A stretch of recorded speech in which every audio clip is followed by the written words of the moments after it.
안녕하세요. 선목교회 성도님들 청년부 담당 최진우 전도사입니다. 다니엘 기도의 마지막 주에 들어섰습니다. 여러분들은 지금까지 어떤 간증 가운데 가장 큰 은혜를 받으셨나요? 아마 각자마다 은혜를 받은 부분이 다 다를 것입니다. 그만큼 우리 신앙의 색깔도 서로 다르고 또 우리가 처한 그 상황도 다 다릅니다. 그러나 중요한 사실은 그 은혜를 부어주시는 분이 동일한 하나님이시라는 것입니다. 그 하나님께서 오늘도 큐티 방송을 통해 은혜를 주십니다. 기대하는 마음으로 오늘도 힘차게 출발해 보겠습니다. 2022년 11월 15일 화요일 큐티 방송을 시작하겠습니다. 사랑의 하나님, 우리 각자가 받은 은혜가 다 다르지만 그 은혜를 내려주시는 분은 동일한 하나님이심을 믿습니다. 오늘 큐티 방송에서도 주님의 은혜를 부어주시고 우둔하고 연약한 우리가 깨달을 수 있도록 성령 하나님 가르쳐 주시옵소서. 감사합니다. 예수님의 이름으로 기도합니다. 아멘. 네, 오늘 하나님께서 우리에게 주시는 말씀은 출애굽기 32장 1절에서 14절까지의 말씀입니다.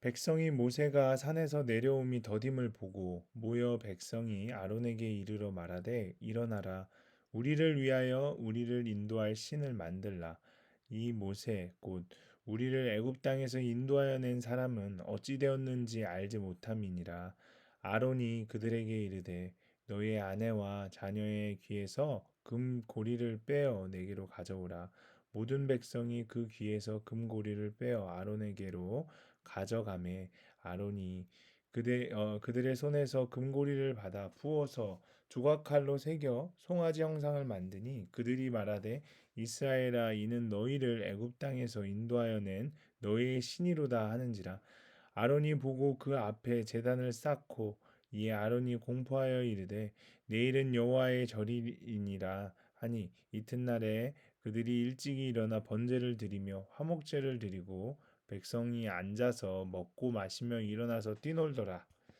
여호와께서 모세에게 이르시되 너는 내려가라 내가 애굽 땅에서 인도하여 낸 내 백성이 부패하였도다 그들이 내가 그들에게 명령한 길을 속히 떠나 자기를 위하여 송아지를 부어 만들고 그것을 예배하며 그것에게 제물을 드리며 말하기를 이스라엘아 이는 너희를 애굽 땅에서 인도하여 낸 너희의 신이라 하였도다 여호와께서 또 모세에게 이르시되 내가 이 백성을 보니 목이 뻣뻣한 백성이로다. 그런즉 내가 하는 대로 두라.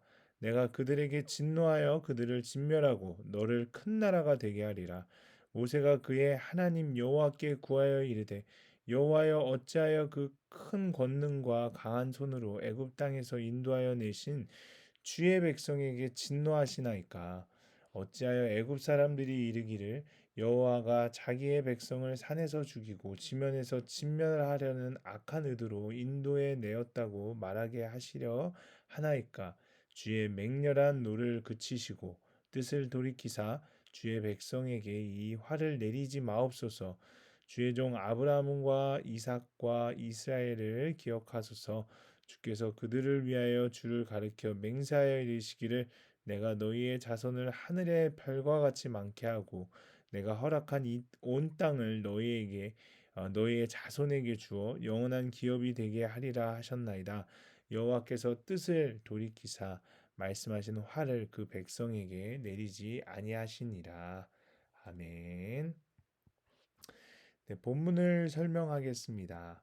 오늘 본문을 요약하자면 이스라엘 백성은 모세가 돌아오는 것이 늦어지자 아론에게 자신들을 인도할 신을 만들라고 합니다. 이에 아론은 백성의 금고리를 가지고 송아지 형상을 만듭니다. 하나님은 모세에게 부패한 백성을 진멸하겠다고 하시지만 모세의 간곡한 중보 기도로 그 뜻을 돌이키십니다. 네, 그러면 조금 더 자세히 본문을 살펴보겠습니다. 1절입니다. 모세가 산에서 내려옴이 더딤을 볼 때 이스라엘은 마땅히 이스라엘 민족 역사상 중대한 일인 줄을 알았어야 될 것입니다. 모세가 산에서 지체한 이유는 하나님과 이스라엘 민족과의 영원한 언약을 세우는 데 필요한 율법을 받기 위함이었습니다. 그런데도 그들은 이 일의 중대성을 모르는 듯이 하나님과 모세를 배반하게 됩니다. 네, 2절에서 3절입니다. 아론의 처사는 군중을 두려워하여 죄악과 타협한 유약한 행동이었습니다. 4에서 5절입니다. 그들이 금송아지를 만들어 놓고 그것을 가리켜 너희를 애굽 땅에서 인도하여 낸 너희의 신이라고 했습니다. 이 말을 한 자들은 군중이었습니다. 그러나 아론도 그들의 말을 무언 중에 따라간 것이 확실합니다. 그것은 그가 내일은 여호와의 절일이니라라고 하면서 우상 앞에서 제사하려는 것을 보아 알 수 있습니다. 7절에서 8절입니다. 하나님은 이스라엘 민족의 범죄를 보시고 그들의 죄악상을 모세에게 알려주십니다. 그때 이스라엘을 내 백성이라고 하지 않고 내 백성, 그러니까 너의 백성이라고 하셨으니 그 백성을 내버린 마음으로 하신 말씀입니다. 이스라엘의 백성은 하나님 섬기는 진리에서 떠났습니다. 특히 속히 떠난 것이 하나님을 노엽게 하였습니다. 9절에서 10절입니다. 하나님이 이스라엘 민족을 진멸하고 모세의 자손으로 큰 나라를 세우겠다고 하신 것은 모세를 시험하신 말씀입니다. 하나님은 이스라엘 민족을 출애굽시켜 가나안 땅까지 인도하겠다고 약속하셨는데 이제 와서 그 뜻이 변한다는 것은 모세의 신앙에 동요를 줄 만하였습니다. 모세 자손으로 큰 나라를 이루겠다고 하시니 모세의 의욕을 충동시킬 만했습니다. 그러나 그는 두 시험 앞에서 요동치 않았으니 그의 기도를 보면 알 수 있습니다. 11절에서 14절입니다. 모세는 하나님 앞에 이스라엘 민족을 아껴주시기를 기도합니다. 여기 그가 진술한 이유 세 가지는 첫째, 변하지 않는 하나님의 성품입니다. 하나님이 큰 권능과 강한 손으로 그의 백성을 애굽 땅에서 구출하셨는데 이제 와서 그들을 멸하실 수 없다는 것입니다. 네, 두 번째는 애굽 사람들의 조롱거리가 된다는 것입니다. 하나님이 범죄한 애굽 사람들을 홍해에서 진멸하셨는데 이제 와서 이스라엘 민족을 멸하신다면 하나님의 하신 일이 무의미하다고 조롱할 것입니다. 모세는 그런 일이 없기 위하여 기도했습니다. 네, 마지막 세 번째는 아브라함과 이삭과 이스라엘로 더불어 맺으신 언약입니다. 그 언약은 그들의 자손이 가나안 땅을 차지하게 하시겠다는 것이었습니다. 그런데 이제 와서 멸망시킨다면 그들과 언약하신 보람이 없다는 것입니다. 하나님은 진리에 근거한 모세의 기도를 들으시고 뜻을 돌이키셨습니다. 네, 그 다음은 적용 파트입니다. 네, 오늘 우리가 적용할 첫 번째 부분은 우상숭배는 철저히 자기중심적이라는 것입니다. 우상숭배는 나를 위하여 나를 인도할 신을 만드는 것입니다. 겉으로는 내 금고리를 빼어주는 헌신이 있고 일찍 일어나 제사하며 뛰노는 경건과 열정이 넘치지만 속은 탐욕과 악독으로 가득하여 조금이라도 내 필요를 채워주지 않으면 돌로 치려고 하는 것입니다. 우상숭배에 빠지지 않으려면 하나님을 아는 바른 지식과 건강한 믿음의 공동체가 필요합니다.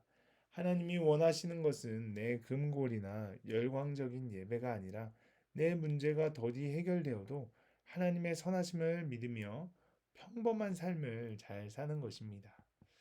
하나님의 선하심을 믿으며 평범한 삶을 잘 삽니까? 아니면 문제를 해결하고자 기복과 열심의 우상을 만들고 있습니까?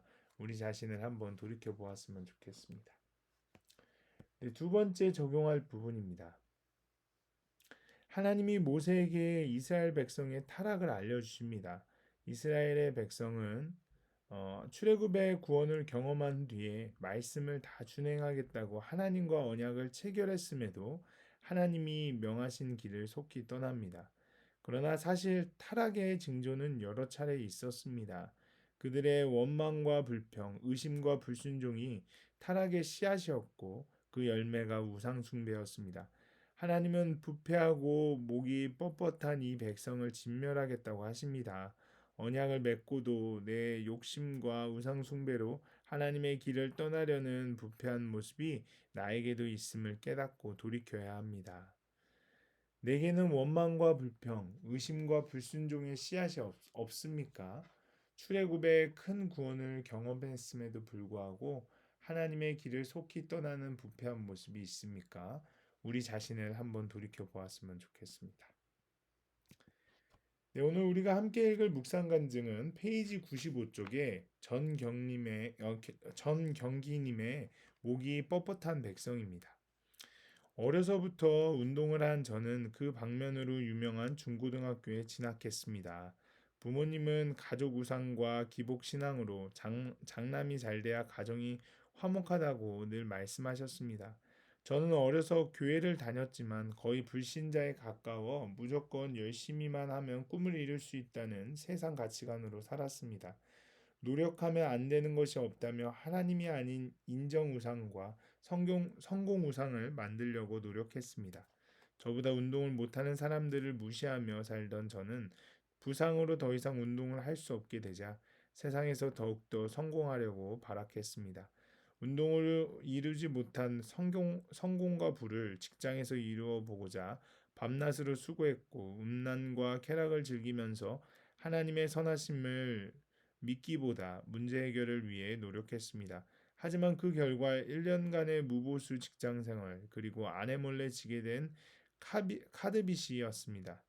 인생은 한 방이라는 허황된 생각으로 빚지기를 무서워하지 않고 계속 빚을 늘려갔고 빚과 보증으로 아내와의 관계는 돌이킬 수 없는 심각한 상태까지 이르렀습니다. 부부간의 신뢰가 깨져 결국 이혼 위기에 처하게 되었지만 그럼에도 아내는 끝까지 말씀을 붙잡았습니다. 그 덕분에 저는 아내의 권유에 따라 큐티하는 공동체에 속할 수 있었습니다. 하나님이 모세에게 이스라엘 백성의 부패함을 알려주셨듯이 저희 부부가 처음 교회 소그룹 모임을 참석하던 날 아내는 저의 부패함을 공동체에 알렸습니다. 아내의 고발에 목이 뻣뻣한 백성이었던 저는 화를 내밀었고 이후 자기 합리화로 아내에게 원망과 불평, 의심을 쏟아내었습니다. 하지만 공동체와 소그룹 지체들은 하나님을 원망하고 거역하는 저를 위해 모세처럼 기도해 주었습니다. 모세가 그의 하나님 여호와께 큰 권능과 강한 손으로 애굽 땅에서 인도하여 내신 주의 백성에게 진노하시나이까라고 간구한 것처럼 소그룹 지체들은 저와 저의 가정을 위하여 화를 내리지 마옵소서라며 중보기도를 해 주었습니다. 하나님의 은혜와 사랑이 없었다면 저와 저희 가정은 진멸될 수밖에 없었을 것입니다. 이제는 온 가족이 한 말씀으로 소통하게 하시고 부족한 저를 소그룹 리더로 세우셔서 지체들을 위해 기도하는 인생을 살게 하신 주님을 찬양합니다라고 하시면서 이렇게 적용하셨습니다. 소그룹 지체들을 위해 매일 10분씩 기도하고 일주일에 한 번씩 전화 신방을 하겠습니다. 일주일에 3번 이상 퇴근한 후에 아이들과 큐티 말씀으로 그날 있었던 일을 나누겠습니다. 라고 하셨습니다. 여러분들도 묵상 간증을 적어보시고 주위 분들과 나눠보셨으면 좋겠습니다. 네, 그럼 오늘 큐티 방송을 마치도록 하겠습니다. 사랑의 하나님, 구원을 경험했음에도 속히 생명의 길을 떠나 금송아지를 섬기는 이스라엘의 백성의 부패한 모습이 저의 모습임을 깨닫게 하옵소서. 약속의 말씀을 의지하여 평범한 삶을 잘 살면서 주의 구원을 잠잠히 기다리게 하옵소서. 모세처럼 주의 백성을 위해 기도하는 자가 되게 하옵소서. 감사합니다. 예수님의 이름으로 기도합니다. 아멘.